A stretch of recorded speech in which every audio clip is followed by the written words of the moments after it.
Hello and welcome to Rev Sports. It is day three of the test match, day four of the test match between India and New Zealand. And right now, Sarfaraz Khan is at the crease with 70 runs under his belt.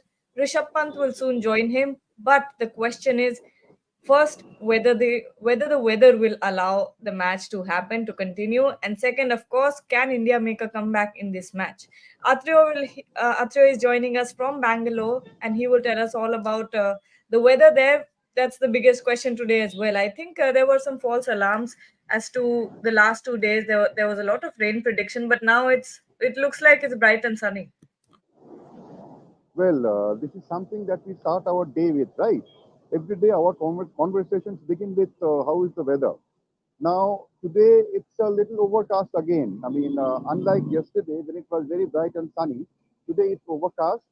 There was rain at night. At the moment, it's not raining, but there is forecast of rain. So that is the weather update if you want.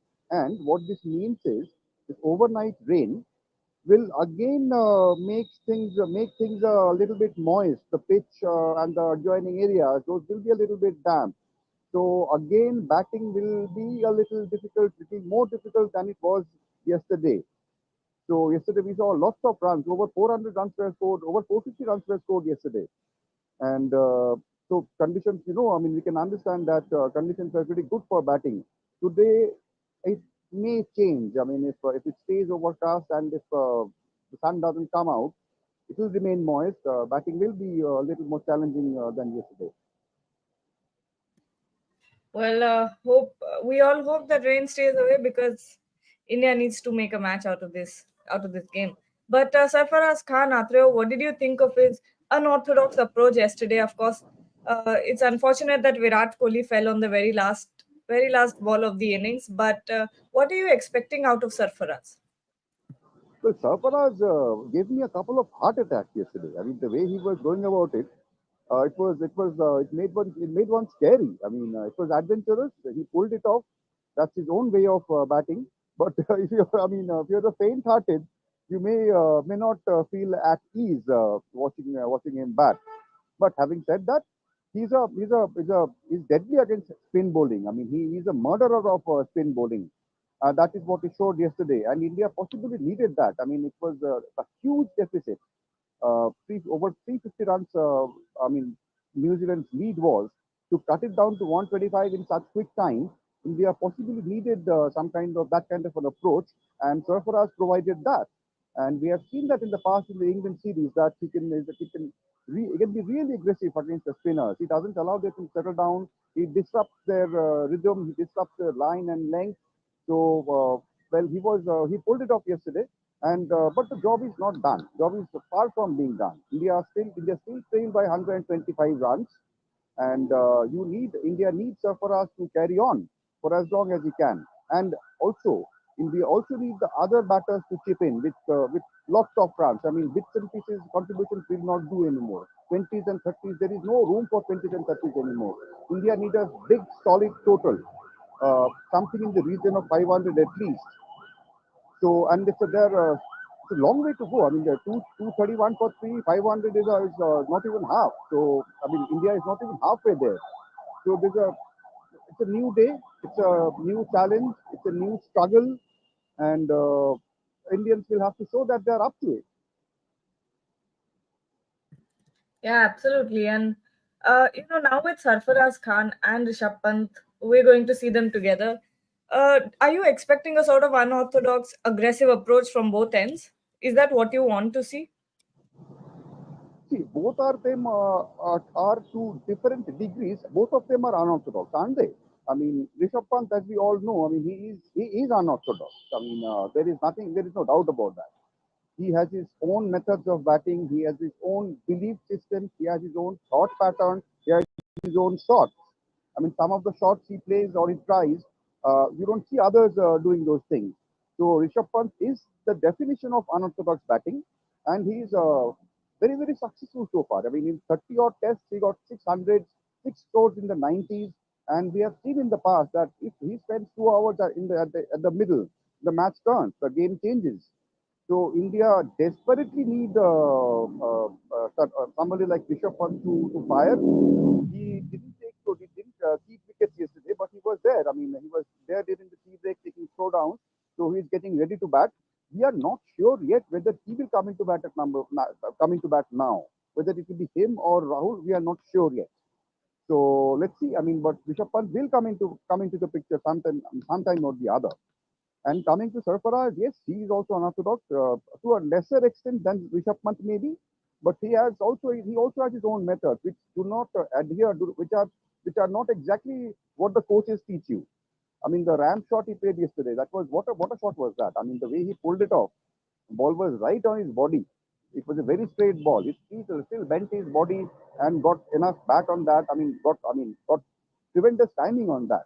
And some of the other shots he played against the spinners, as we said discussed earlier, that he disrupts their rhythm.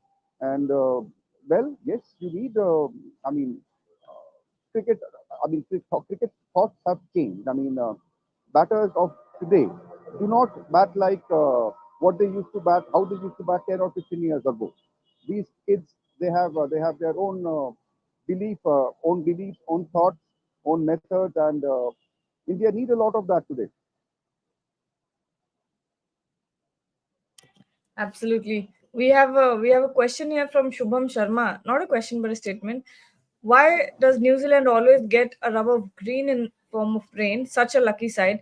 If India had half the luck of New Zealand, we could have won 4-5 ICC tournaments, WTC 2021 as well. What do you think of this comment, Atra? Well, I mean, this is something that, nobody knows how they get that, but they are not complaining, right? I mean, New Zealanders are not complaining. And above the green, as far as this test match is concerned, I think it has gone their way in a big way. Firstly, when India won the toss and elected to bat in those conditions, then New Zealand got them out. When New Zealand came into bat in the second half of the day, the sun came out, the pitch became drier, the moisture was gone, and they put up a big score. Even yesterday, when they started batting, it was bright and sunny, so they made hay when the sun was out. When the sun was shining, they did make hay. So and today again, I mean, when India start batting at such a critical stage of the match, it's overcast again. So it might help the New Zealand fast bowlers. But having said that, I would say it's not only rub of the green. They also showed very good. They also played very smart cricket. They also showed a lot of application. I mean, I would say there are two defining moments of this match so far.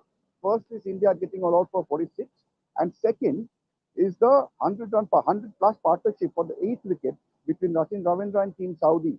It came when New Zealand were 233 for 7 at that time when these two came together, and India were actually hoping, and there was also a realistic possibility of restricting New Zealand's lead to around 250. Instead of that, it became 350 in about an hour or so. In the blink of an eye, it was gone. I mean, 400, 233 for 7, 400 in practically no time. Run rate of more than 6 per over. I think that was also a very critical moment of the match, a defining moment of the match. And that is why I say it is not always above the green. Yes, these things may help you sometimes and may not help you some other time. But other than luck, New Zealand have earned their luck, I would say. They have the conditions were favorable for bowling, but still they still had to get the ball in the right areas. It was important not to get carried away. A lot of times we see that bowlers get carried away and try something extra when there is assistance from the pitch. They didn't do that. They kept the ball in the right areas, kept things simple, caught very well. Their catching was very good. Other than the one drop catch by the wicketkeeper, their catching was exceptional in the first innings. And when the turn came to bat, their openers got them off to a good start. Conway got 90 odd, and Rachin Ravindra was, of course, I mean, he was brilliant, and so was Team Saudi. So it's not only luck. I think they have shown a lot of pluck as well. So it's not just luck. And if there is luck, they have earned their luck, I would say. Absolutely. Absolutely. And when it comes to today's game, you know, it's a complicated approach to take because you also have to score a lot of runs, but you also have to be wary of the conditions and make sure that you don't lose a lot of wickets. So Atreyu, what is the kind of approach that you want to see from the Indian batters today? See, I think it's important not to complicate things in the mind and not look too far ahead. I mean, India must not think that they will have to get 500. They first have to negotiate the first 15 minutes, then the next 15 minutes, and so on. So it's a still very difficult, I would say, Gargi, because lead of 350 runs means it's a decisive lead, right? I mean, in Test history, how many times have we seen a team come back or and makes, I mean, take something out of a match in which they concede a lead of 350 plus runs? So it's still very difficult, I would say. Having said that, at the same time, Indians did rekindle a little bit of hope yesterday by the way they went about their job. Virat Kohli, Rohit Sharma, Virat Kohli, Sarfaraz Khan, all of them. And Jaiswal, obviously, he threw a very good start. I mean, he was, we don't usually see him get out in the 30s. When he crosses 25, 30, he gets a big one, at least a 50. Yesterday, that did not happen.